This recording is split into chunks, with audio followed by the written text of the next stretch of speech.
do that. So it's a rare opportunity. So if you actually have him in your house, then he's like a captured audience. We could just like, make sure that he's there. So, that's very, very important.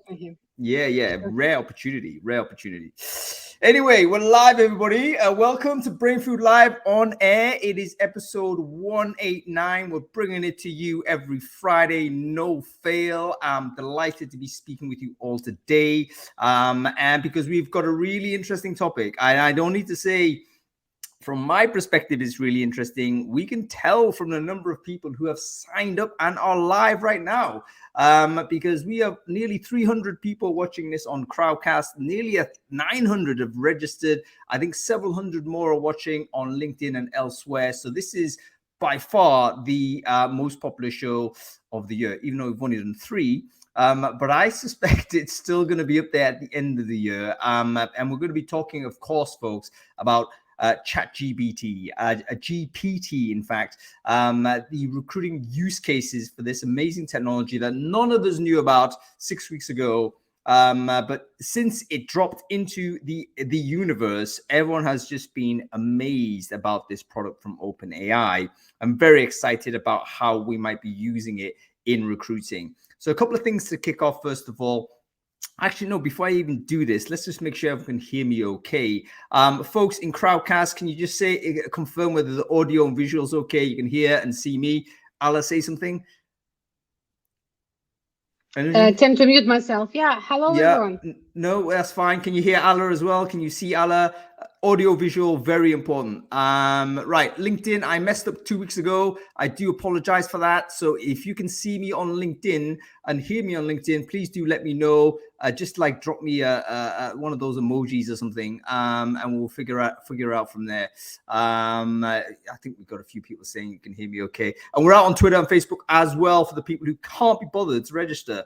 You can actually watch this without registering. You can actually do it from there. So amazing stuff. Anyway, folks, we are talking about ChatGPT. This is going to be a special. It's going to be a little bit longer, I think. I think 60 minutes is not going to do it. It's going to be at least 90 minutes. We're going to chop it into 3 segments. So the 3 segments are, number 1, we're going to bring on a bunch of recruiters who have been using ChatGPT, and they're going to show us how they've been using it. So practitioner-led. Here's how we've done this, that, and the other. This would be amazing education for us, that first segment. Middle segment, we're going to bring on a lot of tech people because I've been hammered. My inbox has been destroyed by tech people saying, we've built this, we built that, we built whatever. Okay, great. I just said to them, all right, just come on and demo what this is. So we're going to have a mini show and tell in the middle of the show where we've got product makers who say, I built something with this open API that I think can be used for recruitment purposes. So it's going to be amazing to see that. And then finally, we're going to end bringing up some big hitters from the ATS space and from the HR tech space who are CEOs, CTOs, basically people who already are working for significant products that we use today. And they're going to tell us how ChatGPT and generative AI is generally going to influence their thinking at the strategic level. Like, what are they actually doing in terms of driving their product teams to building new stuff for us in recruiting? So it's going to be amazing. Make sure you check it out and stay with us to the end. Anyway, before we kick off, we always have to thank our sponsors for the show, folks. Brainfood Live on Air doesn't happen without our sponsors. Every week they step up and say, yes, Hung, we want to help and support. And so this week, I'm very pleased to say it is our friends at Join Talent. Join Talent, an amazing RPO embedded solution provider who's just been a rocket ship last couple of years. They've been such a good friend of Brainfood over that time. And yeah, let me not sort of take on sort of too much of the bandwidth because we have one of the JT folks who's going to help talk to us about it. Let's bring on Lee Harding, our friend from the north. Last time I spoke to Lee, he was, I don't know, stereotypically northern, if you like. You know, probably not the best thing on screen. But let's see if he's cleaned himself up a little bit. We'll see if he's on. Lee, I hope you're wearing swag, and I hope you're like, you know, had a shave or something. There he is, no shave. I've got the swag, no shave. No shave, some sort of swag, and a massive lighting coming in. It's like you need to sit in front of that light so that people can actually see your face, Lee. Lean into the camera, mate. I know it's a first world problem that I have to have my desk on this side of the room. So I've got my sofa and my TV will fit down that side. That's it, mate. Too many bits of kit, haven't you? Anyway, Lee, good to see you, mate. Why don't you take it away? Tell us all about Joint Talent. What is the business? Who needs to care about it? Why you're good, and what people need to check out in terms of the resourcing and the stuff that you've got out for free for folks. Absolutely. So yeah, my name's Lee. I've spent the last 16 years or so in the TA space. Good chunk of that in house. Leading TA teams, but I've spent the last 2.5 years on the dark side, shall we say, in the embedded talent solutions space with a company called Joint Talent. In addition to the embedded RPO product service that we give to clients, a lot of talent consulting as well. So yeah, 2.5 years ago when I joined, there was 13 of us. There's now about 250, spread across 19 countries, I think it is at the last count. Working with a whole range of companies, whether that's big name brands that a lot of folk will know, all the way through to scale ups and startups. Joint Talent, practitioner led. Both co-founders, Kat and Kev, led in-house teams at the likes of Nationwide, IBM, RBS, Salesforce. And I think the fact that we are practitioner led really shows, not just in how we support our clients, but to give you a really good example, and probably the best example I can think of in terms of how we view TA. I head up internal TA at JT, but I also sit on the C-suite. And it's unheard of, really, in most organizations to have their TA leader sat on the exec team. That's just how importantly we view TA. So yeah, work with loads and loads of different countries. And we have recently produced, some of you guys might have seen it on LinkedIn, but I will pop the link into the chat after this. We've been working on a series of white papers called the Joint Talent Insight Series.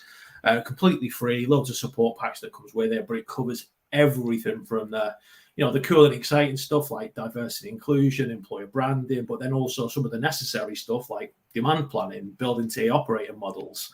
So I'll pop that link into the chat. But yeah, that's Joint Talent. Thank you very much. And by the way, folks, you definitely need to check out that resource hub. Stick it into the exactly, Mark. Quite right. Stick the link into the chat stream there. And anybody who's watching LinkedIn, stick the comment as the link into the comment thread as well. It is actually one of the best libraries I've seen in terms of the content. It's just extremely well written. You can see it's coming from a deep level of expertise. And whoever's actually written it, I think Kat has written most of it. It's actually a really talented writer. So anyway, it is worth you getting in there and downloading all those stuff. It's for free. But it should be behind a paywall, in my opinion. It's really high quality stuff. All right, Lee, listen, great to see you, mate. And thanks for your message. I'm sure folks will be very well aware and happy to see JT part of this scenario and obviously connecting with you on a later basis. Make sure you share your LinkedIn URL into the chat stream as well, mate, and stay around for the rest of this conversation because this is going to be relevant for all of us in the recruiting universe, this topic. Great to see you, Lee. You too. Cheers, pal. Stereotypically northern. Does anybody know what I mean by this? I'm from the north, so I can say that. But there we go. All right. Let's get on with it. Alla, we haven't even introduced you. For the people who don't know you, can you introduce yourself? Who are you? What it is you do? Sure. My name is Alla. I'm based in Amsterdam. This is my dog, Luna. So she's updating, actually, connecting to the network, but she's so fun. Talking about, she's very smart. Talking about the AI.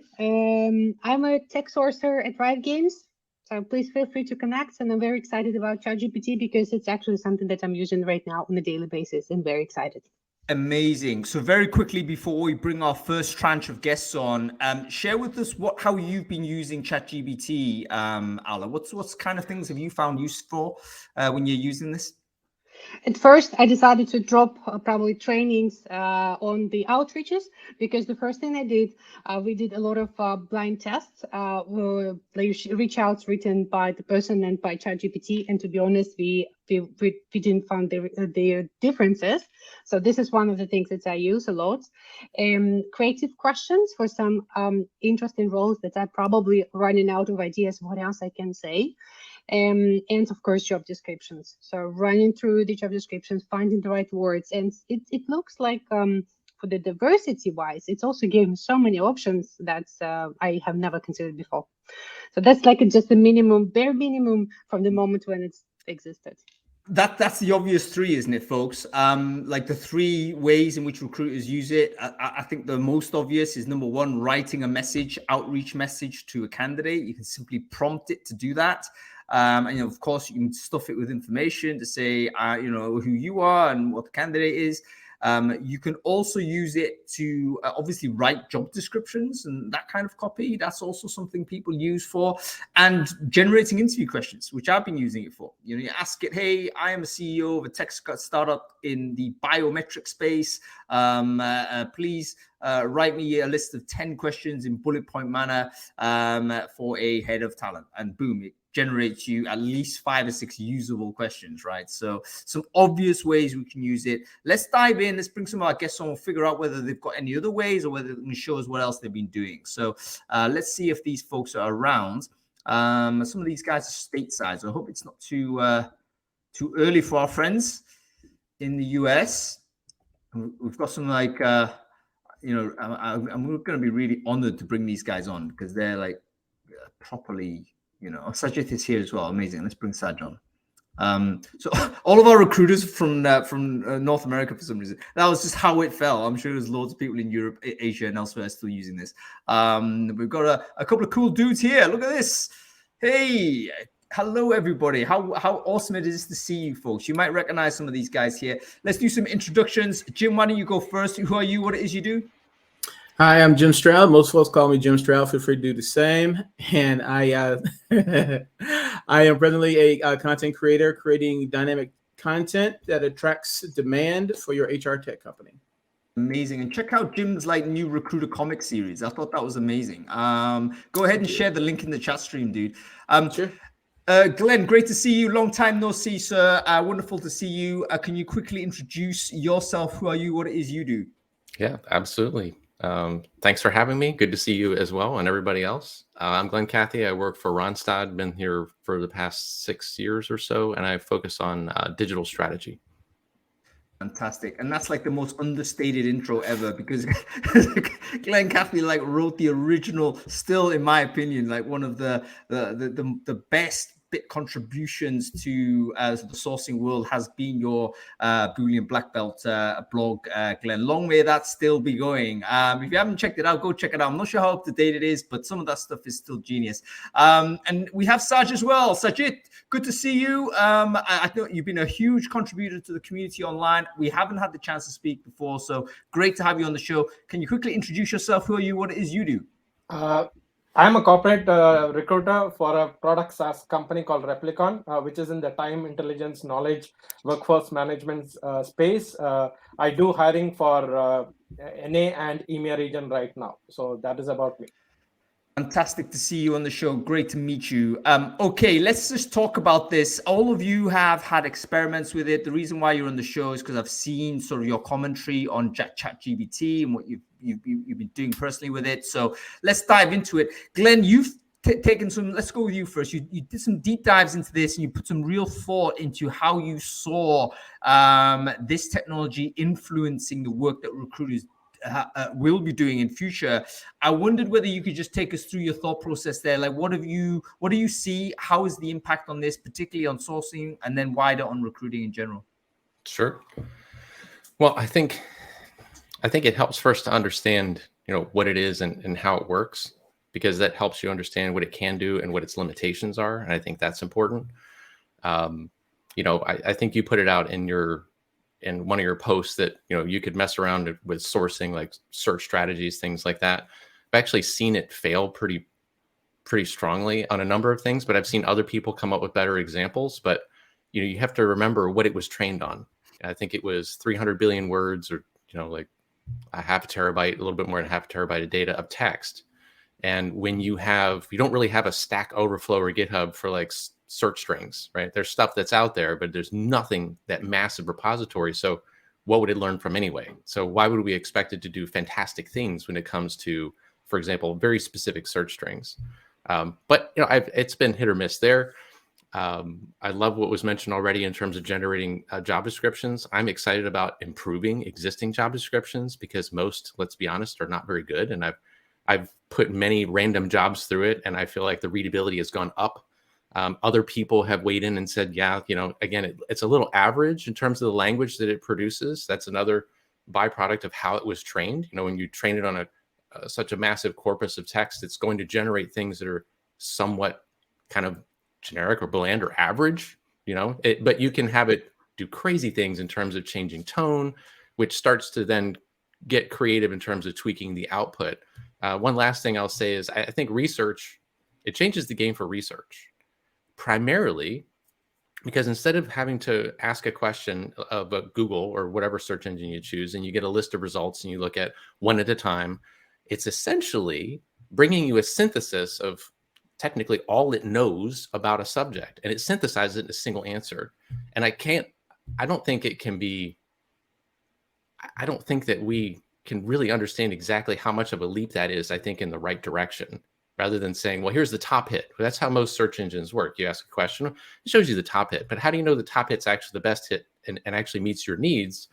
Why wouldn't you want it to go away and say, I've reviewed, let's say, 500 hits on this, and here's the summary of all that I've learned through this research? So, let's say I'm a tech recruiter and there's a new technology, right? Learning about a technology, it would be much faster than me having to go through a lot of manual serial results processing. You know what, Glenn, you've said three things there, and I think each of them are worth sitting down on a little bit and just exploring further. But let's go to the last thing you said, the biggest impact it might have. And a lot of people in the chat is also confirming this, is the research element. If you compare sort of how you Google something and how you interact with ChatGPT, totally different experience. In Google, you're going to try and input something and you generate like a paginated experience, lots of ads you got to go through, lots of SEO stuff you got to go through. You're already picking through what might be right or wrong.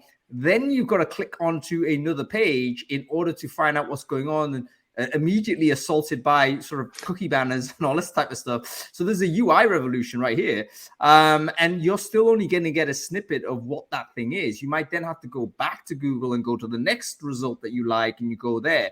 Whereas with ChatGPT, it is a clean interface, single input box, single output box, and it will more or less do that synthesization for you. So the speed of learning for human beings should be amazing. And there's no reason, by the way, it's actually no surprise that some of the biggest pushback we've seen from generative AI has come from educational institutions, that they've recognized that, hey, this changes the game. We're no longer, I think there's some institutions already saying, look, no more exam, online exams. You got to come in and handwrite your answers, because we can't trust whether that's going to be produced. And of course it's going to be produced. Why would you not use it? So it's going to be, that obviously impacts us in recruiting, because our upskilling, our ability to learn, we can't be sitting there waiting for a Udemy course anymore. Do you know what I mean? Or if you're a young recruiter coming into the business, you're not sitting there waiting, come on, senior sourcer, give me some training. Yes, you have a different sort of capability or different sort of value from that type of training, but you can start the building block journey straight away on your own accord. And it decentralizes that learning. So it's going to be absolutely massive. Very interesting. Let's go to you, Saj. I know you've done some experiments sort of on using it yourself. I mean, going back to what Ala mentioned earlier about those three major things that we're using it for, I think we can add in Glen's last thing, which is the fourth, research. What have you kind of used ChatGPT for, and what's your verdict so far on some of the stuff you've been experimenting with? I would, I know most of you would have played Lego when you were a child, right? I would compare ChatGPT to a Lego system, in the sense you could build anything that you want. You could experiment a lot with it. You could move it around. You could create something. Of course, you'll have a picture as to what this image is, but it's up to your creativity as to how do you want it, right? Now, everybody in the recruitment space knows that if you have a role and if you have something, if you can ask your hiring manager 3 important questions and then you get the answers very clear. So it's all depends upon what questions you ask the ChatGPT, and you will get a response for it, right? I initially started with the job description, created a completely new job description from scratch. I went on to create a Twitter bot that will pick up any word that says jobs and then post it, create a Twitter bot from scratch, right? Now, I'm a technical recruiter for the last 16 years, but I've had a basic experience in programming. 16 years back is when I dropped it and shifted to technical recruitment. But I was excited like a kid on something new that is there, and I started experimenting and doing a lot of things. So that was one thing. Now, the third thing was that I have an Excel sheet where I have all my competitor companies. I have a program where it will I can say what is the designation that I want, and it will pull out all the LinkedIn profiles matching that competitor company and the title. Right now, using ChatGPT, if I can have a customized outreach message, and then I also have, let's say I change the setting of this person being rejected. If I have a customized rejection letter, you are changing the whole conversation, because I did try this with when I want to introduce 2 people on LinkedIn. I shared their both LinkedIn profiles and said create an introduction introducing these 2 personalities. They picked up both their profiles. They said, okay, this person is working in this person has this experience, she is great in this, and the other lady also it gave me a complete introduction. I brought it, but I remembered to check both if in case there was a problem. I did check it. There were some problems. I corrected it, and I was able to. So what it helped me is it helped me save a lot of time for me. Automation in ChatGPT is great. Okay, that's amazing. You're kind of saying a load of amazing things, Saj.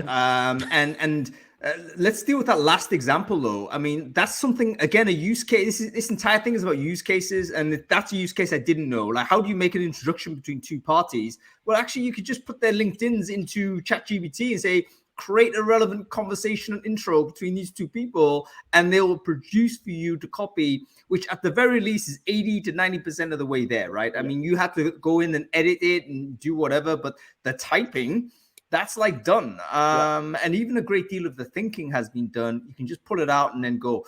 The first example you mentioned was very exciting. Let me just sort of explain what I think it is. You correct me if I'm wrong, Sajith, because I want people to basically understand this. Essentially, you had an Excel spreadsheet that you had some macros in it that was able to generate sort of competitor links from you, basically pull links into from LinkedIn into the spreadsheet. This is outside of ChatGPT.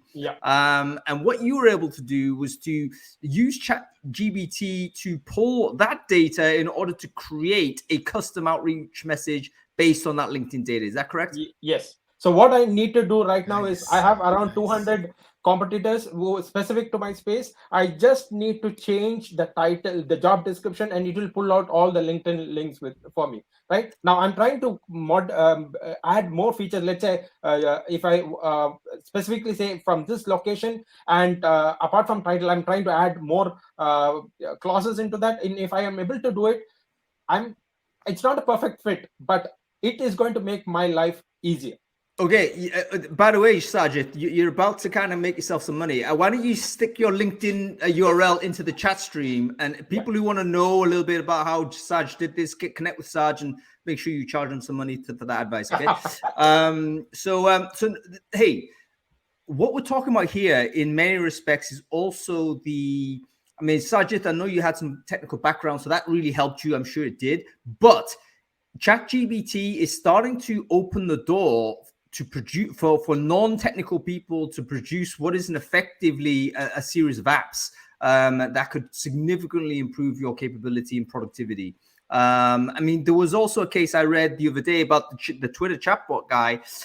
Also had a similar example to you. Did not know how to program at all. Didn't have any history, but he asked ChatGPT how to do it, and it gave him the code. Once he had the code base, he then pumped the code back in and said, okay, how do I deploy this? And he said, okay, here's what you need. Sign up to this platform, and it basically taught him to do it. So the output that ChatGPT has produced can be re-inputted in to the system and for the next question you produce. And pretty much this guy, similar to you, Sajith, created a Twitter bot that did something. I don't know what it is. And we can go to the ethics of, look, is it right or wrong to put bots into the universe or whatever? Doesn't matter for this particular conversation. What we're talking about is how do we get better as recruiters using this technology? And it seems that, hey, this is a way to go ahead and do it.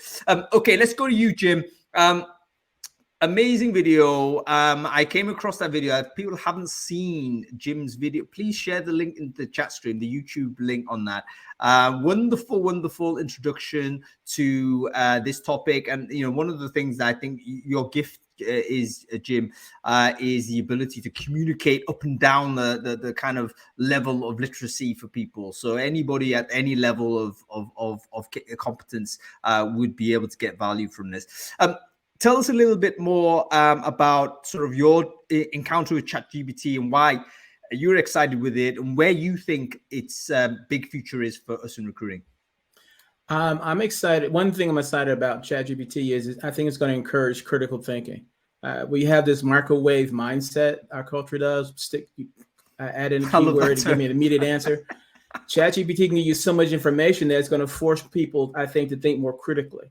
You know, when you do the follow-ups on the prompts that you send out there, if you say, give me information on this, okay, that's interesting. Now give me more information on that, send you down different rabbit holes. It's going to help us think more. I'm very excited about that. The experiments I've been doing with ChatGPT along the recruiting lines have been around qualifying candidates. You mentioned the video that I did before. Thank you for that. It has gotten me a lot. I've received a lot of feedback on it. So I did another one, which is going to drop after this event.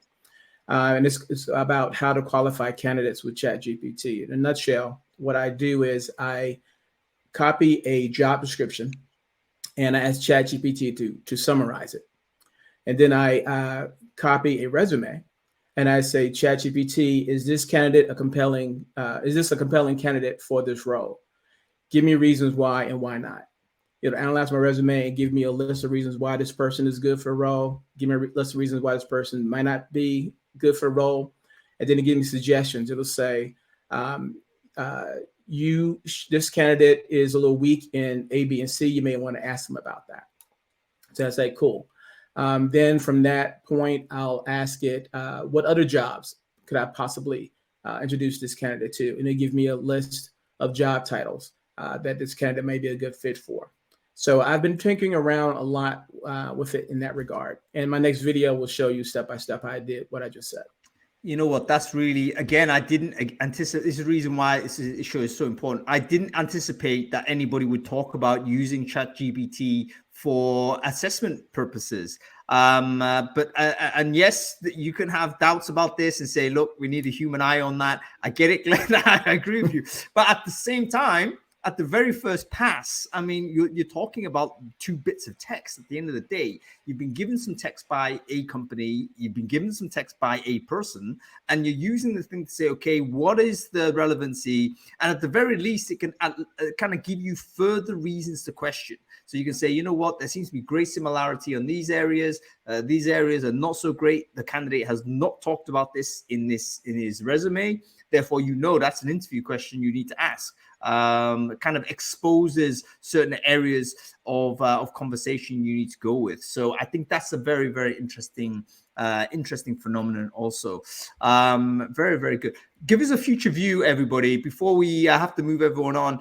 What do you think is the next stage for recruiters using ChatGPT? Any like 6 months down the line, where are we? Let's go with you on this, Glenn. We'll go around on this. 6 months. I think, and even to jump on what Jim shared and what I see in the comments here, I think it really comes down to augmentation. You could think of it as a second set of virtual cyber eyes, right?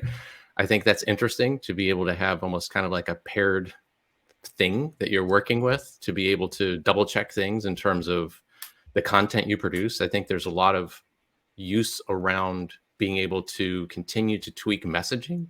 I think that's something that you can do even now with ChatGPT that kind of increases the capacity for you to say, hey, I think I wrote a brilliant message here. Well, give me 10 new variations of that. It's something that it would take a lot of mental horsepower for a person to do, and we can do it. But the fact that it can do that so quickly, that goes back to points that everyone has raised. I feel like this is an assistant and an augmentative technology that we shouldn't be scared of. We just embrace it. 6 months down the road, I hope that this and other generative AI type of technologies are embraced. And someone used a really interesting analogy of a calculator, which I like. It's like, well, we have a calculator now. Why wouldn't we use it to do some things to help us out? On the other hand, we need to continue to say, well, let's ensure that we're using our own minds for critical thinking. I like what Jim said around the fact that it can actually help you become a more effective critical thinker.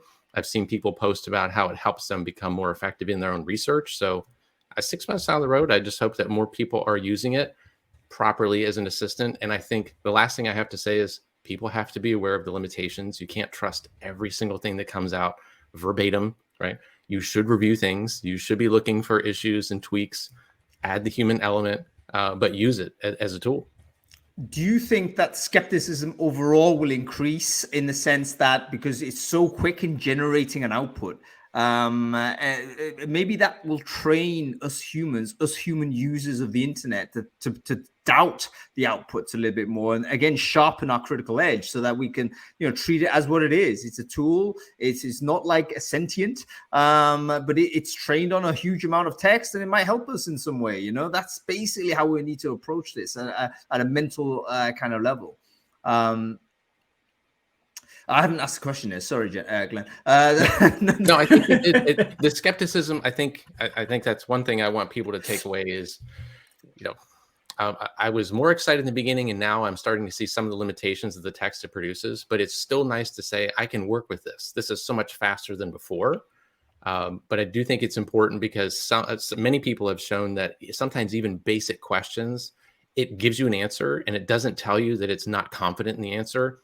And so I think there's a danger that people just go with what's produced, and you always have to have, I think that's where you should sharpen your mind and say, never accept it exactly, but use it as input. You know what? That's actually a really good technique to use, is to ask it to give a confidence level to the output. So one technique would be to say, you don't know something, okay? You ask ChatGPT, and then you say, please qualify your confidence level on a 1 to 10 scale, 10 being absolutely certain it's true, 1 being not sure. And then get into your own habit of doing it, because it's going to respond to a human prompt. And so we have to be the person that heightens our level of skepticism. I'm of the belief, by the way, that we need to all generally heighten skepticism over produced information anyway. That's including stuff you see on Google or whatever. You can't really trust it. You got to compare and cross-reference not only with other bits of produced information, but also with information you experience directly. What does your common sense tell you? That's also got to be a filter in this. I think ChatGPT will improve us generally with this, even though I think we're going to be suckered in early on. It'd be wonderful until we're disappointed, basically. But I think the disappointment is guaranteed, so that we're going to get there with that point. Okay, let's move on quick. Sajith, quickly from your side, where are we 6 months' time with ChatGPT, man? The learning curve that I've had in the last 6 weeks or 8 weeks, I would compare it with much higher than the learning curve that I had in the last 3-4 years. So in the next 6 months, what I see is I see myself exploring it a lot, understanding its drawbacks, customizing it. So I did mention on what all I did, right? Now, one thing that I did is I created a 5,000 word article for LinkedIn on how the remote work from home is going to affect recruitment, right? Or how it has affected recruitment. Now, I did mention that this was from ChatGPT because I'm aware of the ethics of it, right? But if you look at it, you will not find a single sentence from that from any source on Google. But having said that, it's our obligation to be very clear as to what or where this content is coming from, right? But what I see in the next 6 months is any person, I completely agree with Glenn and Jim, any person who has that muscle to learn, your learning curve is going to go very steep. You don't need a senior person. You don't need someone with that kind of experience. You can ask, if you ask, again, I come to the simple point. If you ask the right questions, you're going to be amazed by the results that you're going to get. And by the way, the right question is something we're going to have to be trained on. In the same way as sources, we were trained to write the right query. Yeah. It's different now because one of the big differences, even though it's still an input box, is that sourcing is information retrieval. It's pulling information that already exists from the internet. What ChatGPT is prompting it is generating information that is from already existing information. So it's a new thing that's been generated, and we have to change our kind of. I've seen some great sources become great prompt crafting. Actually, Irina was meant to be on the show, but she's in Patagonia having a holiday. But she's been amazing doing this. By the way, whoever's in a member of the Irina's group, ChatGPT, whatever, on Facebook, please share the link in the chat stream. Everyone should join that. That's got some great stuff. I will share it. Yeah, cool. Jim, we've already asked you, have we, the next 6 months, have we asked you that question? No, we haven't. No, we haven't. Quick forecast, man. I'll go to next 6 months and beyond that. So I think the next 6 months, we're going to see a lot of great, a lot of tools doing amazing things built on ChatGPT. One tool that I stumbled across quite recently is the tool that allows you to upload your spreadsheet to its system and then ask questions of the spreadsheet. So I can imagine recruiters uploading a spreadsheet of maybe links to LinkedIn profiles and then just asking some interface, which of these LinkedIn profiles is best suited for this job that I just cut and paste into your system. I can see that easily happening in the next 6 months. Much further on beyond that, I see new jobs developing, like, say, an AI psychologist. And a quick comparison to that would be the movie 2001, where the astronaut is talking to the computer and he's asking to do something. And he says, I can't do that, Hal, or I can't do that, or whatever. And he's just talking to the computer. I think that's going to be another future job, talking to AI that's on the verge of sentience and figuring out why did it do certain things, why did it not do certain things. Yeah, my prediction there. I'm going to start using ChatGPT as a therapist, I reckon, because I actually don't want sentience. I don't want sentience. Hey, I don't want judging either. All right? I don't want this thing judging me. So I'm just going to write into it and say, listen, whatever, what's your perspective on this, like, ethical circumstance I find myself in? Do I kill the puppy or not? That kind of thing. Anyway.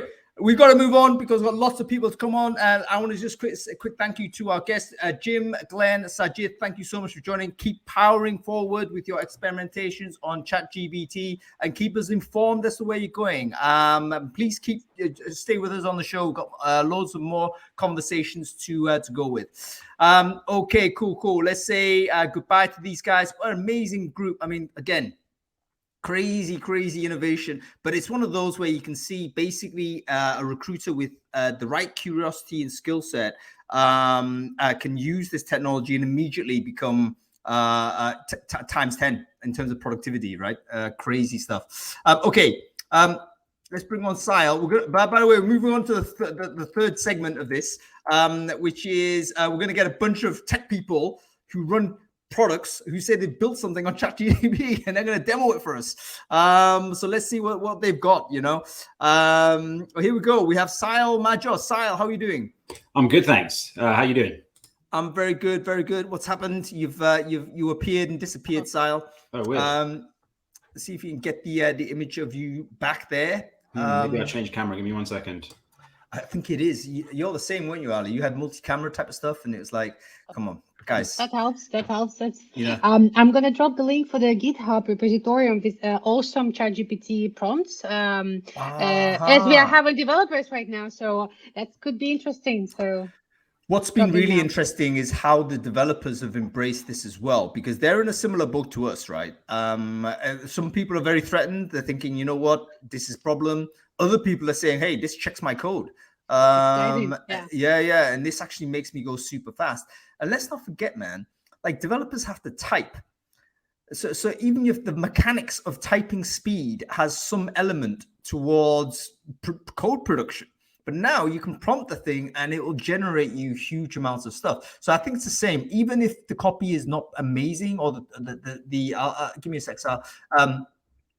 I had this conversation with one of my copywriter friends, and they were saying the same. He was like, yeah, the copy's average. I said, yeah, it's average, but it's taken me 10 seconds to produce. That would have taken me like 2 minutes to produce. So I'm going to take the average that's faster than the crafted stuff for the purposes of what I'm doing.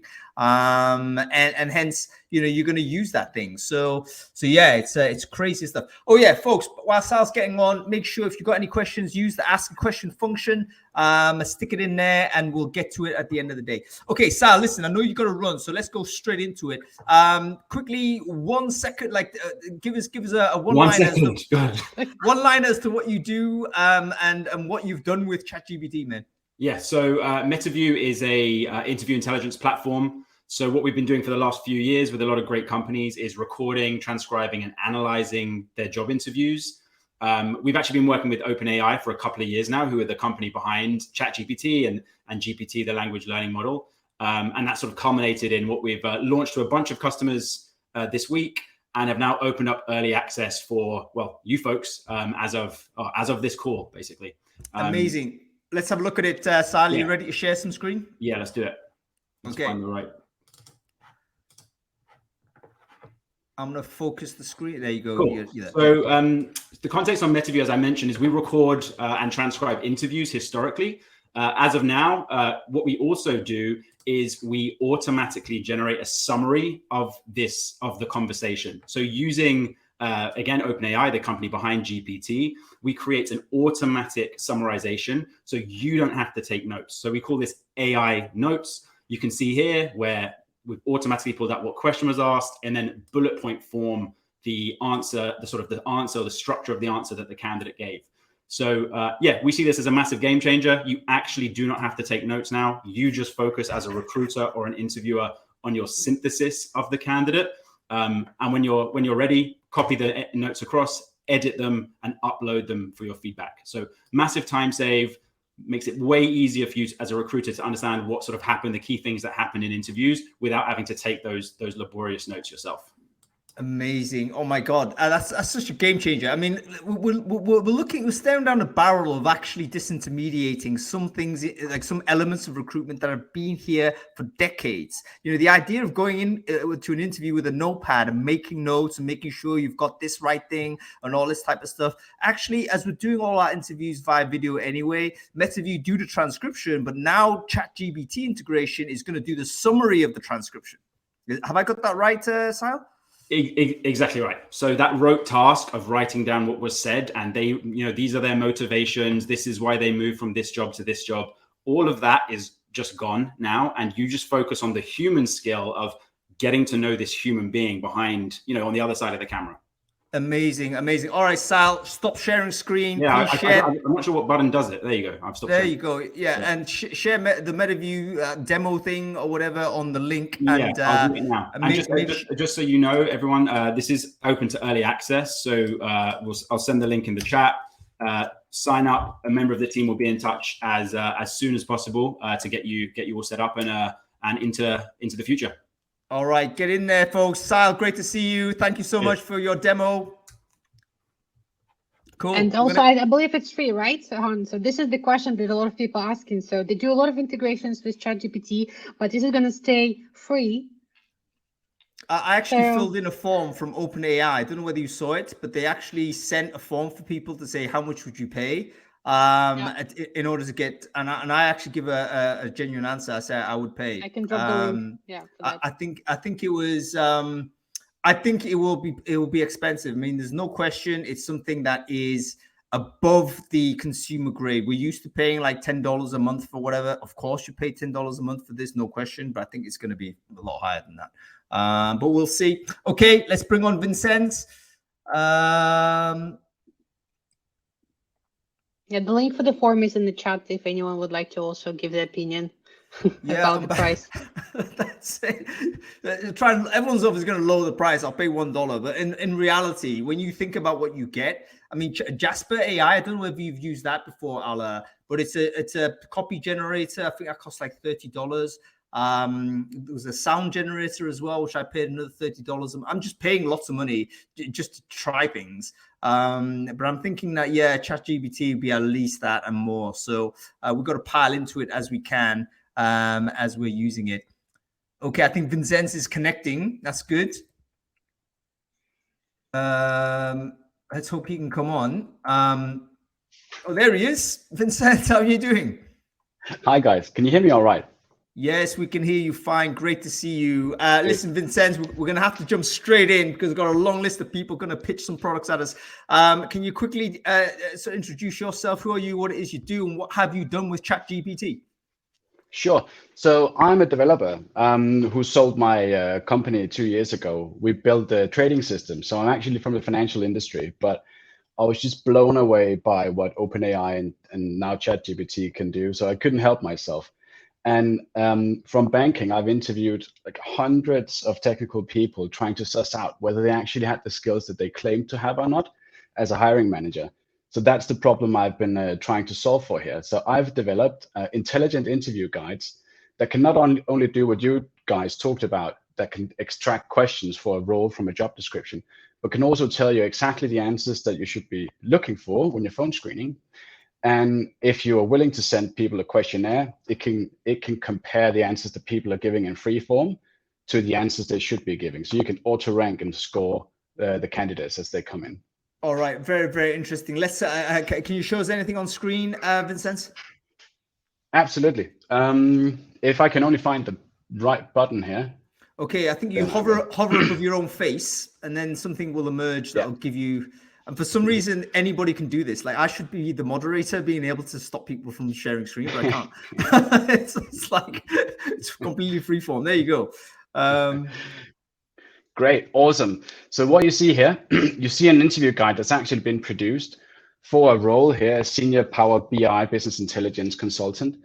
So you're not only seeing the questions that you could be asking in a phone screening, but also the example answers. And this can really help you build up your trust with your client and make sure that you're assessing candidates fairly and in the same way, also showing them that you understand the domain that you're interviewing for. Okay, so now, what I need for this in terms of input is the job description, correct? That's what I need to activate this. Exactly. I'll show you in just a second, but there's one thing I have to show you before that, and that's what I was bragging about before. It's the scoring. So here you'll see I have had a range of candidates come back to me, and we don't have the free-form notes that we just saw from Siad, but we do have here the submissions that come in. And one thing you should notice here is that the OpenAI models, they're actually able to understand the context behind the answer. So no longer do you have to do keyword checking or see if they're talking about the same terms. It doesn't matter. It can be paraphrased, it can be whatever. As long as they're talking with the right expertise about the same topic, you'll get the right level of scoring that you need. Yeah. But keen to show you how to actually produce them. So for those of you who've been using ChatGPT, you've probably done something like this that I'm going to do now. So I'm going to Indeed here, and I'm just finding a job description that I want to produce questions for, copying in the meat of the job description, which for this purpose is going to be the job requirements. Sticking them into Trevento, and what you're going to see now is that it's going to take 5 to 10 seconds to actually build up the list of questions, but you're going to get about 50 questions, because what you can do as a developer when you're using the APIs behind the scenes is you can go multiple levels down in complexity. So whereas with the interface that you guys are using, you're going to get an immediate answer. Here you can do much more advanced stuff. So we can get very, very specific questions on the role that can show you whether you actually, as a candidate, have the capabilities, the skills that you would need to perform. Like, to me, this is a revolution in tooling, because what we had before would be the static libraries of role descriptions where you could get some questions and maybe some multiple choice tests out, but nothing like this where it's free form, where you can give this to a junior recruiter in your company or someone who doesn't necessarily have the understanding of the specific role, and they become much more efficient, much more trusted in the engagement with the client and with the candidate. Yeah, very, very interesting, Vincenz. Look at this, folks. This is potentially disintermediating stuff. However, this is why it's exciting. This is why it's exciting. It's on the edge. Like, we have to learn how this works, because if we don't, we're going to get run over. Vincenz, you can stop sharing screen now. Okay. I'm always terrified whenever someone tries to do this. Does it actually close the show? No, he's there. Okay, Vincenz, listen, why don't you share the link to your product into the chat stream there, and then make sure everyone can get access to that and play around with it. It seems to me like, hey, it's a no-brainer. Go ahead and use this. Job description, copy and paste in, boom, generate a list of questions. It's sorted. Great to see you, Vincenz. Okay, we're going to keep rolling through these vendors that are coming in. It's like Martyn, a marathon for you. Like it is, getting so many people. Hey, listen, we still got 400 people live on Crowdcast, 250 on LinkedIn, even 35 on Twitter. It's like all there. Okay, ask the question and ask the questions. Malai, we're going to get there in the end. Okay, what are we going to do?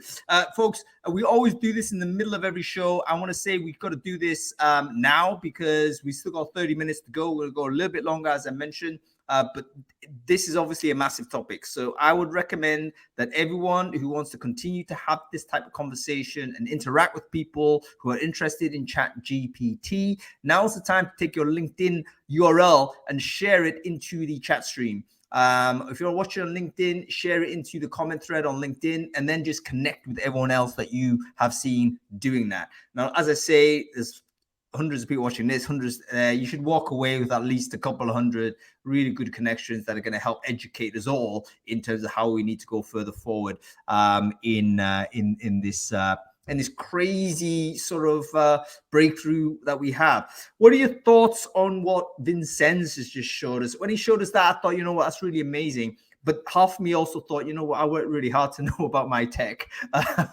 And here it is. Maybe you can get like a more junior person with less information to be able to conduct kind of a reasonable interview without that length of training. What are your thoughts on that, Ala? How did it make you feel? It feels that we are getting closer to the technical people and getting a little bit better on understanding examples. I think for us to get examples of the answers to the questions, it's a learning path. But personally, I don't think if you don't have this background in engineering, you will still get to the, with the technical questions good, because you have to understand the answer, right? Even if you have a few of them, because conversations could go different ways.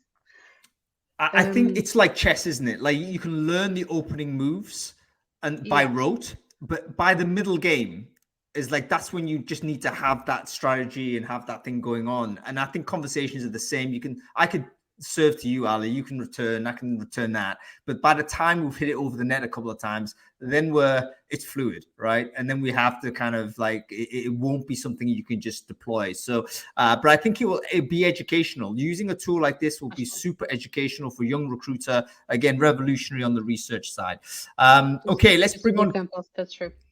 As everyone's sharing their LinkedIn, that's all great. Let's bring on Kevin at some link and see what Kevin has got for us.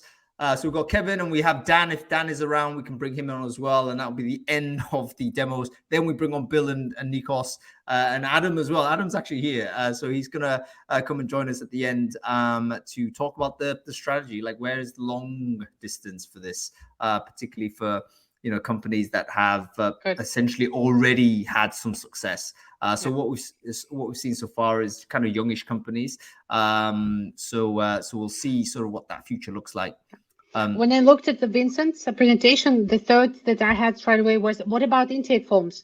What about using that with the hiring managers to give more perspective for them to pitch their roles better to the recruiters? Like the intake forms can become much better.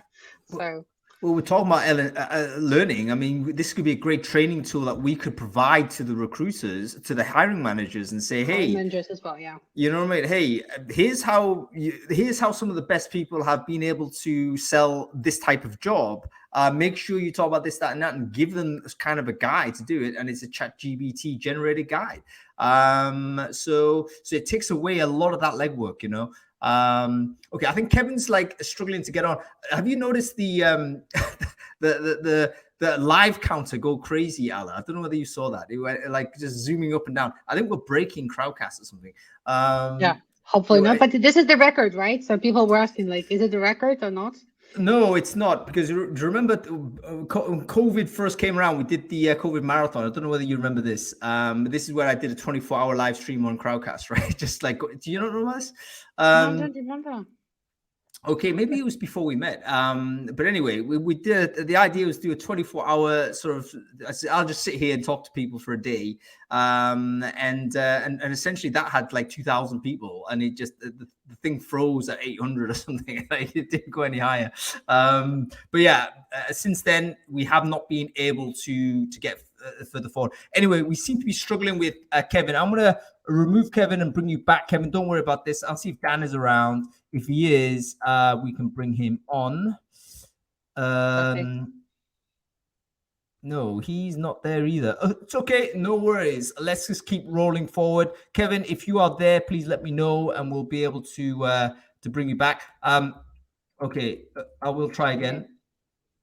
Yeah, please, people, submit your questions because we'll try to cover them. That will be also very interesting. What type of the things you would like to learn?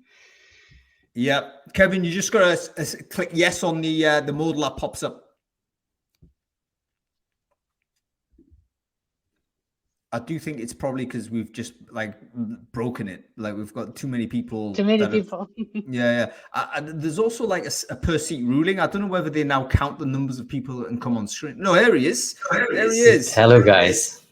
My Kevin, apologies. Kevin, how you doing? Oh well, thanks for the invitation. Oh, Kevin, listen, this is quite.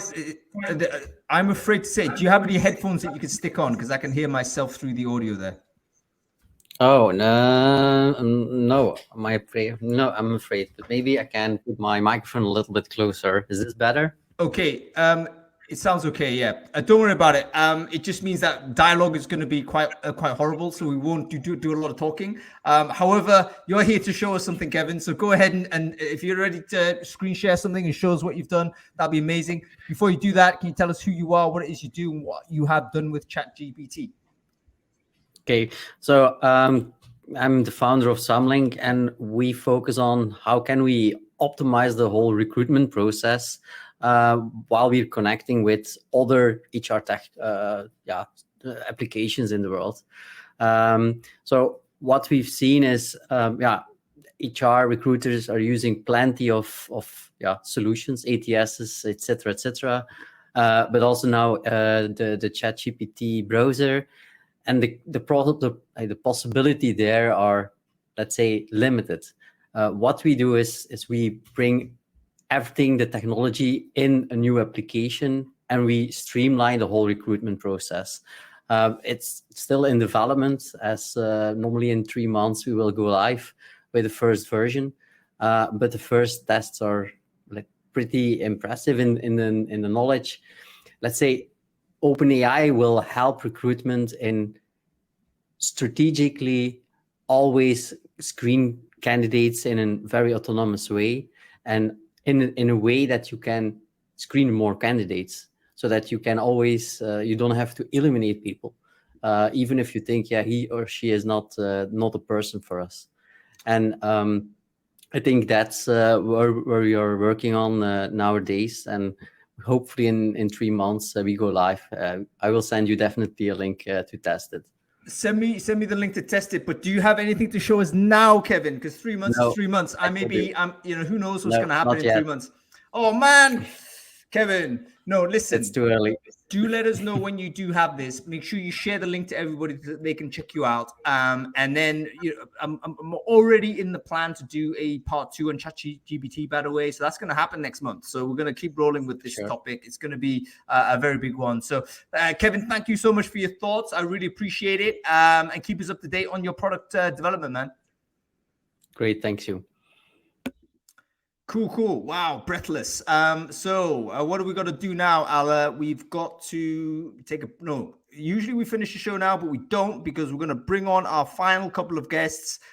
These are our guests that are basically working for established technology firms in recruitment, and they're going to tell us what sort of their plans are for with regards to this technology. Maybe they'll dismiss it, maybe they won't.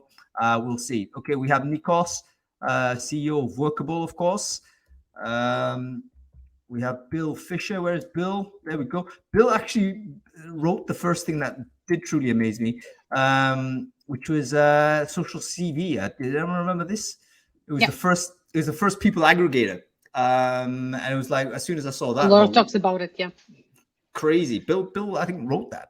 Oh, there's Adam. Adam, you're back. Yeah, Missed you, man. Just so you know, I'm definitely not going to be talking about what my employer's plans are with regards to this technology. Well, you should be, man. You should be. All right, listen, let's do some intros because all of you guys are very famous, but there may be some people out there that don't know. So, Adam, can you quickly introduce yourself? Who are you? What it is you do? Yeah, sure. I'm Adam Gordon. I've been in recruitment since 1999. I am Vice President of Recruitment Marketing Automation at iCIMS.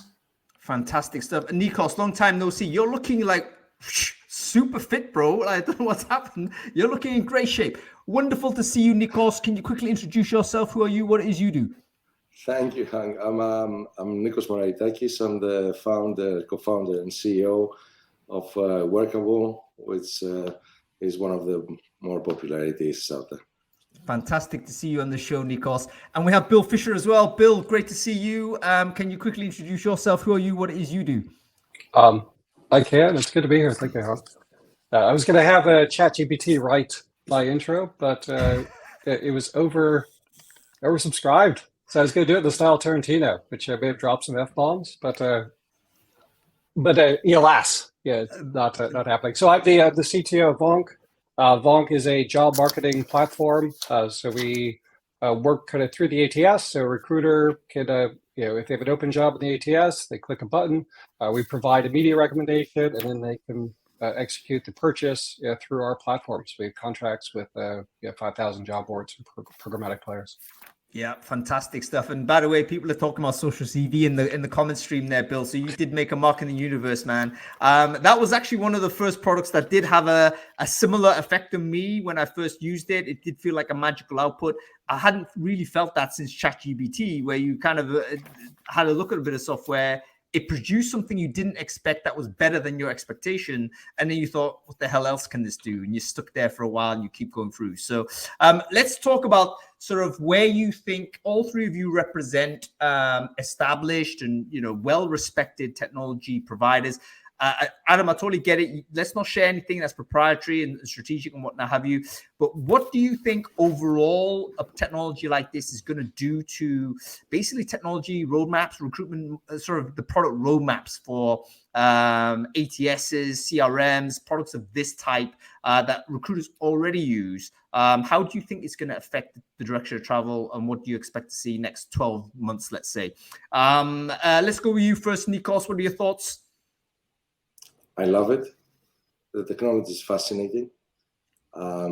Sure, there's a demo factor.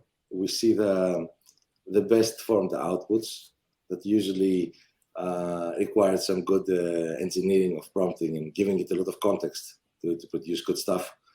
But for recruiting, I think it's particularly relevant. We have a field that doesn't require 99% accuracy on things. We have a lot of work that just needs to be good enough, and I'll give you a bit of data. The average job at Workable, which includes also a lot of very small companies who do very simple recruiting, generates 72 emails from the team inside. So we write a lot of stuff. We do a lot of stuff, and that technology can help us in that case. Now, let me give you a little bit of the counter narrative here.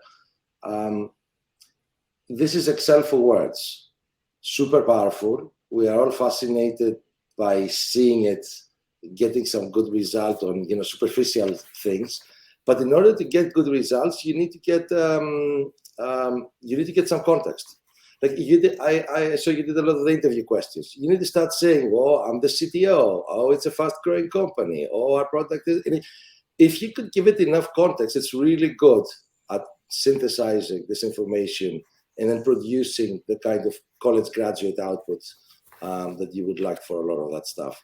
And if we were to talk how this would come strategically into the technology we already use, I think, like for something like iCIMS or like Workable, which is your platform and has the information, it is the ideal place to read the context from. So it's our job basically to bring this technology as a UI layer to you and give it enough context, do all the prompt engineering for you. Essentially, you won't need to to write the instructions, to get the right thing for your team, for what's happened, for the email, for what happened with the candidate and what was the discussion. It's going to be able to pick it up, and then it's going to be able to let you, I'll show you screenshots as well later. So I think that the interesting thing to keep from the more mature company point of view is that how we are coming into play is that we already carry all the context, all the things that you would like to tell it to give you the right answers. And it's our job to put it in the place where you want to ask it and let it come in and assist you. So these will be integrated into our workflow, I think. Yeah, very interesting, Nico. So basically, you're saying that right now, I love the kind of analogy of Excel for words. I think that's actually a really good analogy, because Excel, you can do some amazing things with it. Like you can draw pictures in Excel, you can do amazing dashboards on it. It's like, and you think, wow, there's like maybe 0.001% of the population even knows how to do that. Most of us are still using it as a text storage thing. So I think ChatGPT would be the same. Mass users will be basic input, whatever. But then the more skillful you become, the more powerful the output might be. And what you're saying, Nikos, is that the role of the established technology provider is to basically make that journey easier for that user to get to. It's like, okay. One of the earlier guests said something that I liked a lot. He said, I have an Excel sheet and I'm going to use GPT to ask questions off my sheet. If I were to put what we're doing right now for you, the users here, is we're integrating technologies like that into our tools so you can ask questions of your ATS. Imagine how many interesting questions you can ask. And also imagine what it does to reporting. Yeah, no question. Report generation should be the first thing that needs to be knocked out. The applications are amazing. Well, you think about report generation, like how much effort that takes for an internal TA team to produce. And one of the big drivers, I think, for ATSs over the last couple of years has been to improve the reporting suite so that people can do it, make it easier for those folks to do. But it still needs to get to a point where you can ask it, the ATS something, just produce the results in a presentable way, and you're going to go with it.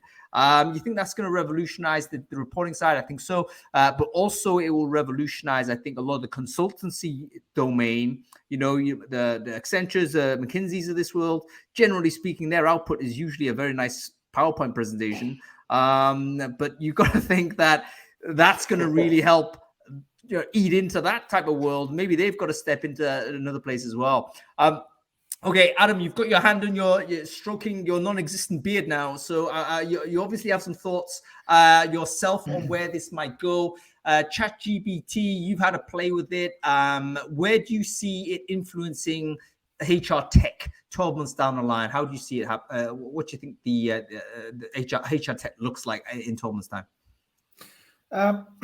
Well, I think that there are going to be some organizations that are like bleeding edge businesses that will come up with great applications for this. Others will watch for a little bit and monitor uptake and engagement, and then they may enter the market as well. And there's going to be a lot of different opportunities. But I think more generally than that, I want to point out, I don't want to be the Grim Reaper here. But please feel free to rain on everyone's parade, Adam. Your job. In order that this doesn't come from me, I'm going to quote a guy called Joshua Vole. He was the chief technology officer at Super Awesome, one of the co-founders, and he's the co-founder at an edtech company in London. And he organized a meetup with founders of tech businesses in London, mostly in financial services. And he said to them, what do you think is the impact of this? Every single one of them, there was 8 people on the call, every single one of them said they're putting hiring plans on hold as a result of the emergence of ChatGPT as a common open AI generally, but ChatGPT going into preview mode and everybody being able to actually use it in order till they've established just how many people they don't need to hire as a result. 3 of them had indefinitely put their hiring plans on hold, and 2 of them had agreed on a target, which was they felt that humans could achieve twice as much in half the time. One other thing that I should tell you about this guy, Joshua Wall, is he put into ChatGPT, how might you create a company to solve X problem? It gave him an answer. He said, what would a startup company look like to do this? Gave him an answer. He said, how would you pitch this? Gave him an answer. He said, how would you build this on AWS? It gave him an answer. It literally gave him the roadmap from there's a problem through to this is exactly how to build it. And this is the technology stack to use. And this is, what it's going to look like. So I think we shouldn't feel like, I've seen some comments in the side chat there going, this is rubbish. My rubber duck's better than that and stuff like that. ChatGPT is, first of all, one product in a large suite of products which do audio, they do visual, they do all sorts of things. They do visual to text and text to visual. It's in preview mode. So if it's giving information that's not correct right now, or it's saying, sorry, I don't know the answer to that, that's because we're at the very, very beginning of this. Yeah, well, listen, some really interesting. I want to thank you, Adam, for bringing that these thoughts in. I think it is important to talk about, folks. What are your thoughts on this? Is it going to actually shrink recruitment demand? Because companies might now be looking at it and think, you know what, ChatGPT can take care of this, or it might take care of it in 6 months' time. So as you say, Adam, maybe you pause it down. Let us know in the comments or in the chat thread what you think it's going to do to the overall demand for human workers. Is it going to reduce the amount of people required to do the job? And if so, what does that mean? Do humans have other work to do? Or are we talking about an ongoing continual contraction as to the economic value that human labor can actually produce? It's an interesting debate. We're not going to answer it in the course of a conversation like this, but do put your comments into the chat. Let me know what you think. Okay, let's go to you, Bill. Bill, having been a technologist and still is, I think, I'm not sure the last time you wrote a bit of code. I don't know when that is. Maybe ChatGPT will remove this from your life completely. But where do you see, same question, I guess, where do you see the input of this kind of a class of technologies? Let's say it's generative AI. Where do you see it kind of impacting the landscape in terms of recruitment technology? Cool. So our point of view is it changes everything. Josh Wool's a very smart guy. I had the opportunity to work with him a few years ago. I didn't. I should have, because he's really talented guy. I think he's absolutely right. Companies should be pausing for hire just to see what the impact will be. My hunch is that with process improvements, and I think this generalized AI will really rewrite the entire recruitment process. And the productivity tools that several people mentioned, I think will increase the ROI for people who are in the business. So I think there's a chance where it actually enables companies to hire more because they can do enhance the ROI from the players. I think the reason why I was invited, though, is I think there's some broader impacts of these general AI type tools. And one is the shift, the paradigm shift from a search paradigm to an answer paradigm. So people have talked about OpenAI replacing Google. And if you think about the candidate experience now, where somebody's looking for a job, they go to Google, they put together some sort of Boolean query, they're then presented with a list of job boards and aggregators that have the potential job. They then go to the job board, they then use faceted search to try to drill down and find something. And we think OpenAI, the semantic tools are strong enough to replace the entire process. You can just say, my job sucks, I'm looking for something new. What do you recommend? It'll ask for your LinkedIn profile. You give it the LinkedIn profile, it parses it. It then, somebody will do an embedding of content from the job boards. It'll then identify 4 or 5 jobs, and it'll allow you to kind of tune in which of those you like. But if you think about how disruptive that is, I mean, so many so much of the business is dependent upon organic traffic through Google, and I think that goes away. So I think it's a totally different world. The notion of SEO is totally different. I mean, you're writing to get to get picked up into these libraries. Is that true though? Let me just interrupt, Bill. I totally get what you're saying, and straight away I had a sci-fi image. You're connected to voice. We're still typing, but it's not far away where it can interpret your voice, right? You say, "Hey, listen, I just had this terrible conversation with my manager. Can you find me an opportunity within this, that, and boom?" And it'll do the thing, and it'll talk back to me to give you these options. Probably even say, "Yeah, do you want me to send an application through?" Say, "Yeah, but write me an application directly to this person." Boom, it's done. So the entire discovery of information changes. But does SEO change? Because is there a way in which you can make sure your information is trained, goes into the training data? Like, is there any way in which you can guarantee that? Or like, there'll be an SEO mentality towards ChatGPT because we know it's trained on something. So how do we put our data into No. I mean, it's very interesting. So currently OpenAI is trained on a data set that's 12 months old. So that doesn't work for jobs. So what we envision is going to happen though is a job board will take their content, will do their own embedding, and then we'll have a unique tool that will allow somebody to interrogate that data. So you have all the function of OpenAI applied against a proprietary data set. I'm trying to. So you mentioned social CV. So it's a product we built. We built Open Web, but what we had to do to build that was build like narrow semantic intelligence. So we needed to be able to. You could think of it as being able to parse a resume or parse a CV. So look at words and know this is a job title, this is a skill, this is a location, this is an industry, and then we built tools that could then package that up and then put it into a UX.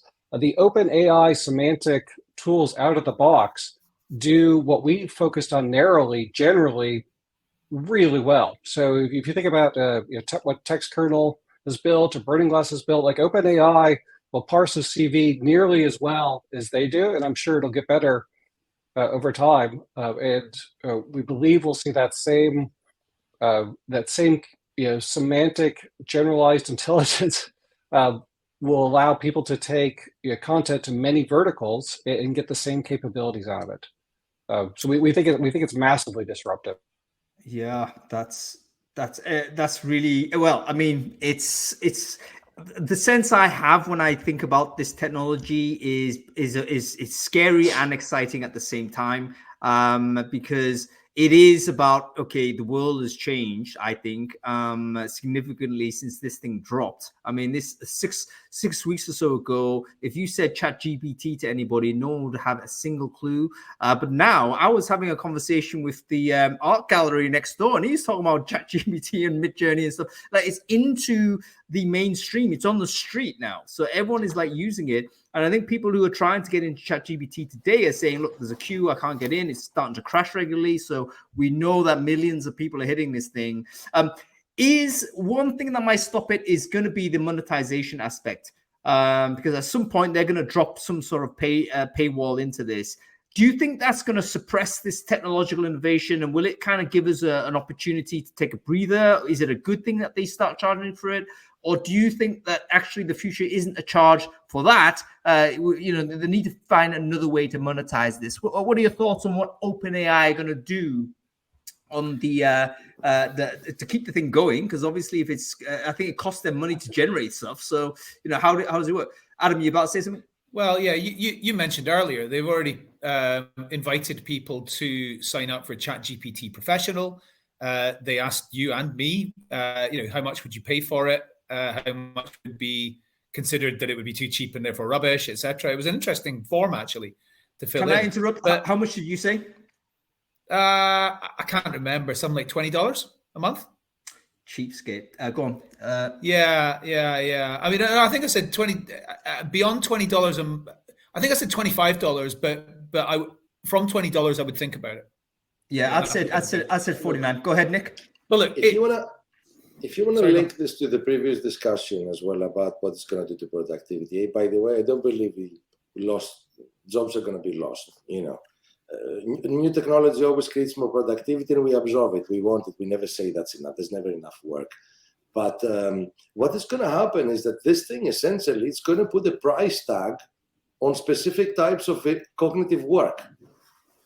So I'll show you later the example, the thing writing you emails. But there's going to be a price for writing that email. The email that, you know, John in recruiting is writing to the client, it's going to have a cost. This is going to reveal the cost downstream to the entire process. It's going to optimize it, perhaps. And also the cost is going to be going down all the time. And people in this call, what we're selling is that type of intelligence. Sorry, Nikos, explain to me what you mean by cost. Do you actually mean that in future you envisage a scenario whereby there's going to be, let's say, a throttling limit to how many emails I can generate and say, okay, after this, it's going to cost you this amount to... Can I share my screen? As long as it's polite, yeah. You know. Okay. How can I... somebody does this for me, right? I know, I do it from here. So you can do it. I've actually realized I have no control. And I can share this window. Okay. It's on. Yeah, we got it. We got it. Okay. This is, if you've used an ATS, you know what the screen is where you create a job. There's going to be a button here. This is actually a mock-up of what's coming out in Workable soon. There's going to be a button here that allows you to create the job description. And it's going to incorporate the context you have.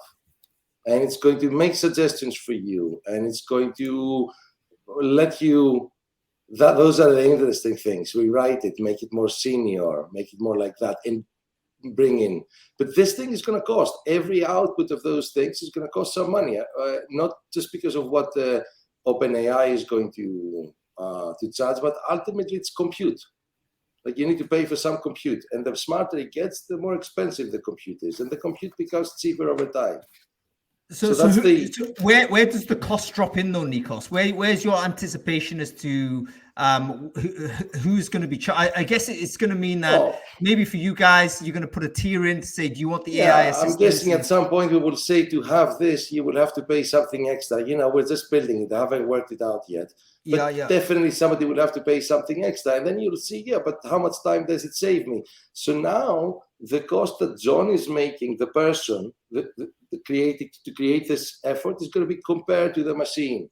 And in things where you can create, where you can bring enough context through the workflow, the application, the ATS, and have a sufficiently efficient technology to produce these things. For some tasks, you would say, I no longer do this. We no longer, like there's many tasks that we no longer do. Yeah, I think it's really important. I think it's really important to understand it's really important to understand the structure of the organization behind this and what it was set up to achieve. So OpenAI was set up by a whole bunch of different people to make the benefits of artificial intelligence as evenly distributed as possible. That was their mission. And then in 2019, they realized they needed to convert to a for-profit model. It was a not-for-profit. They converted to what's called a capped profit model. And the reason they did this was because they were spending a lot of money. They needed to make sure that they were able to generate more money. And something that I thought an interesting anecdote was a journalist at Vice News wrote, generally, we've never been able to rely on venture capitalists to better humanity or something like slightly ironic like that. But it's important to understand the background to the organization to then be able to establish where they're going to try and make money and why and what's their ultimate purpose. So I don't think they're going to be trying to become like the ultimate profit machine. I don't think that's the point at all. They could be corrupted, though. The truth is, like any organization can be purchased unless you have it decentralized from the get-go. And as far as I'm aware, OpenAI is not decentralized in that way.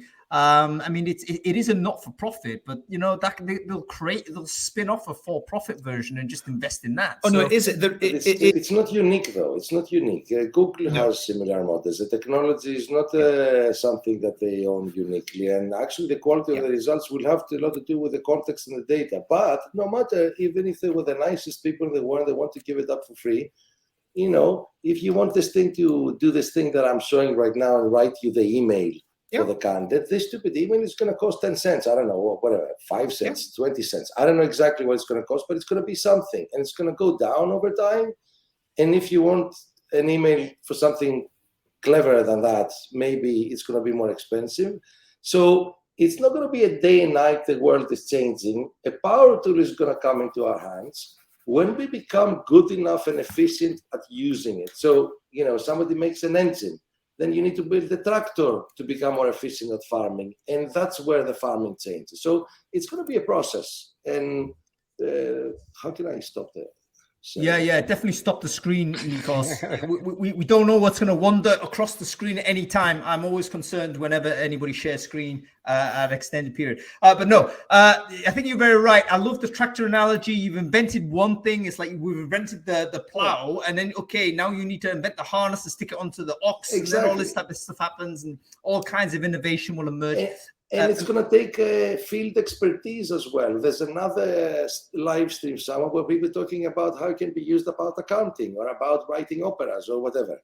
Yeah, a lot of very interesting things going to emerge. Okay, folks, we are like flying through the rest of this show, so we're going to have to say goodbye to our amazing guests here. Adam, great to see you. Nikos, great to see you. Bill, great to see you. If any of you are in London, by the way, let me know, because obviously it'd be great to catch up. I've made a commitment actually to go out and get drunk once every week. So that's something I'm going to do regardless if anybody's with me or not. So let me know if that's happening. Okay, great to see you guys. We still have questions to answer. Ala, are you prepared to answer the questions with me?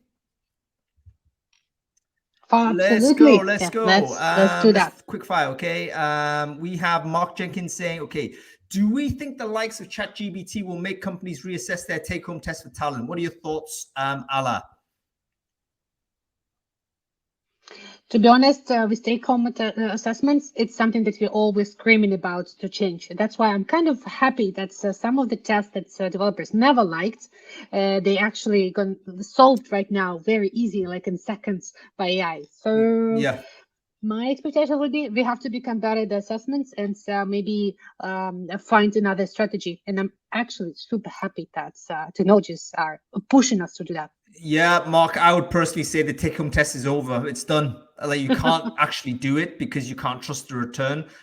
This should be really great news for the real-time testers out there, Codility, HackerRank, CodeSignal, those kind of the folks. I think you have to use those technologies now if you're going to test people, unless you're going to bring them into your office. Okay, Marietta say, okay, ethical question. If we decide to incorporate ChatGPT into recruiting, perhaps we should communicate to candidates first.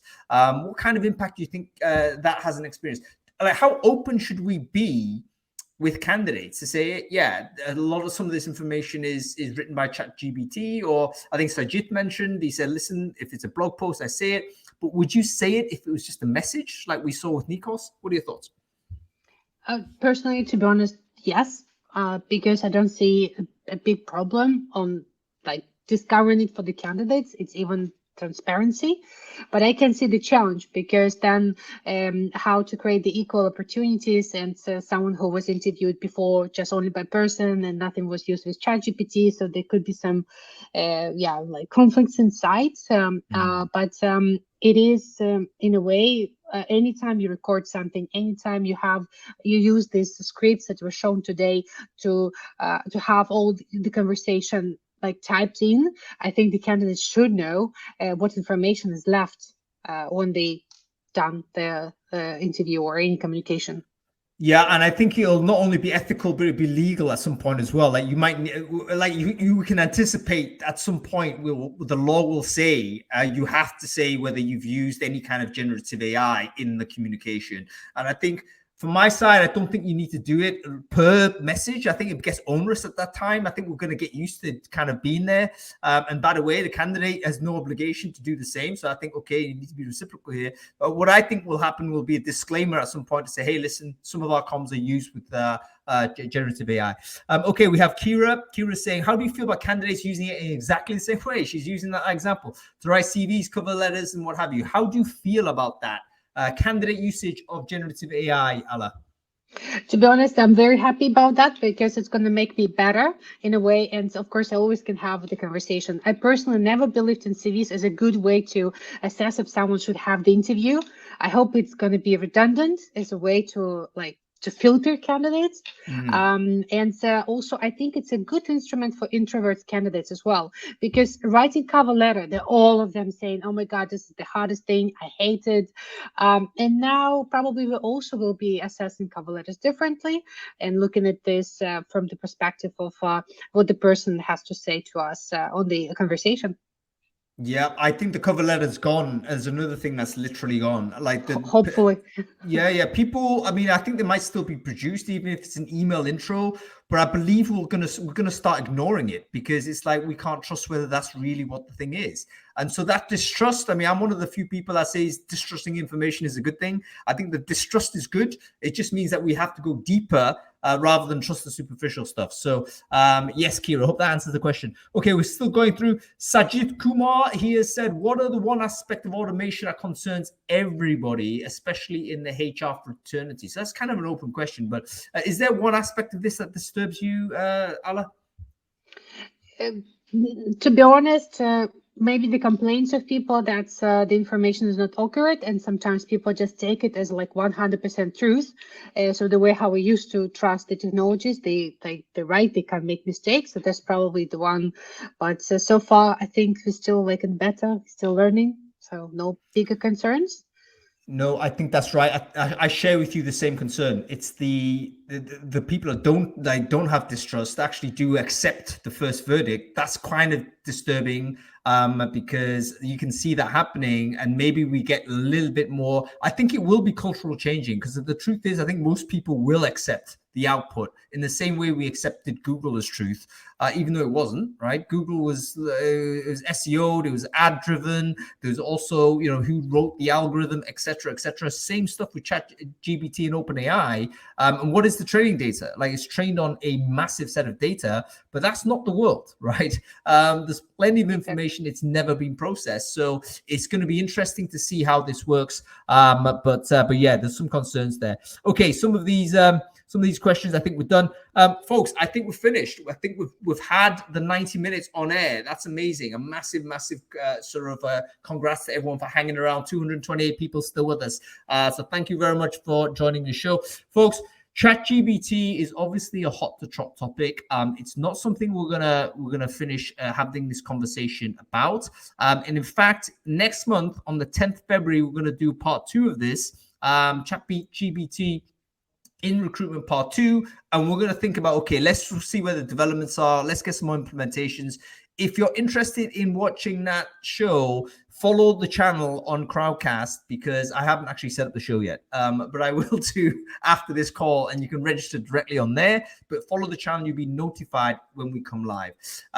Next week, we'll be talking about global mobility, folks. Another big topic for us. What is the state of global mobility in 2023? How does remote affect this? How does things like Brexit affect it? How does things like geopolitics affect it?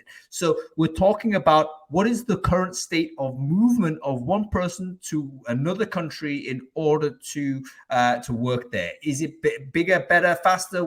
In what places? That's the place where you got to go. Ala, I might actually bring you back in for that, given the fact that you've got experience in multiple countries also. So anyway, listen, thank you everyone for watching. I hope you've enjoyed it. Make sure you watch make sure you follow the channel, and we'll see you next week. Thank you, everyone. Oh my God, this was so intense in terms of the content. The chat never stopped. I would like to see the data about the chat. It's like ongoing. So haven't seen it ever. We've broken records on the chat, no doubt. We've broken records on probably the length of time we've been on for a single show. And you know what? The feedback's been amazing. You look at what people are saying on LinkedIn and even on the chat stream here. Everyone's like, this is so cool. One thing I really hope that's happened is that people who've listened or watched this show are going to be inspired to dive back in and just experiment. And it's not just ChatGPT. There's all kinds of stuff. Have a play with Midjourney to create some cool images. By the way, that's changed the way in which I do image sourcing. Previously when you're trying to build a presentation, it's like, how do I get away from watermarks and all this? Now it's like, just stick it in there and then boom, it's there. You could have bought them probably, right? So you went like for the official where you can buy them, but now with DALL-E, so for example, you can create something amazing yourself. Did you see the very first people that are having problems with this are artists, that they're basically saying the thing, like, who owns the training data? And I think one of the things that's so excited about this, but one of the things I think can put a blocker on this is litigation.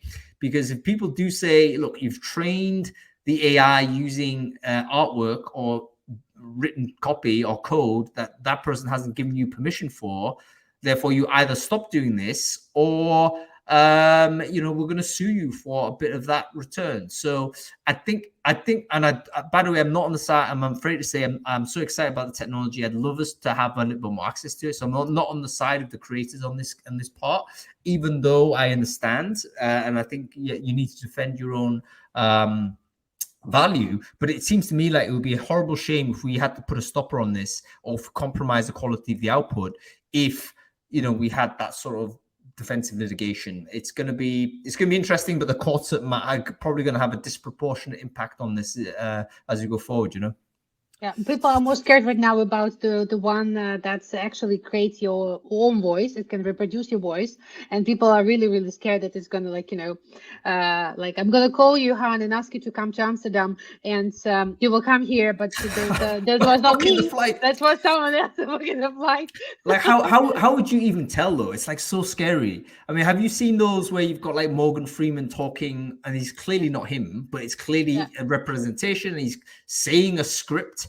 And it's like we're at the point where we can't trust our eyes at all. GPT will write the text, and so another AI will create the voice, and this kind of things. The technologies maybe it'd be like two-factor though. So it'd be like, okay, I've just got this message from Allah. She's telling me to do this, that, and the other. I'll have to find another way to two-factor that. Say, Allah, did you really send this? And then if you can say, yeah, that happened, then okay, great. We can do it. So yeah, I think we're at that point where you just can't trust anything on the internet, folks. I have a doubt. Anyway, Allah, listen, thank you so much for your time and dropping in and all this. And I know you've got is Enrico still in the room? Is he still there? I don't know. I have to check. Not in the room, but maybe in the apartments. I need to check. Go say hi to Enrico. I'm really sorry that he didn't get the chance to catch up with him. So make sure you catch up with him. Tell him I say hi, and yeah, let's talk again soon. Okay. Thank you so much. Amazing show. That's it, folks. See you later. Martyn, I'm so sorry, dude. I totally forgot. That's the bottom line. I beg your pardon, bro. You're in the next show.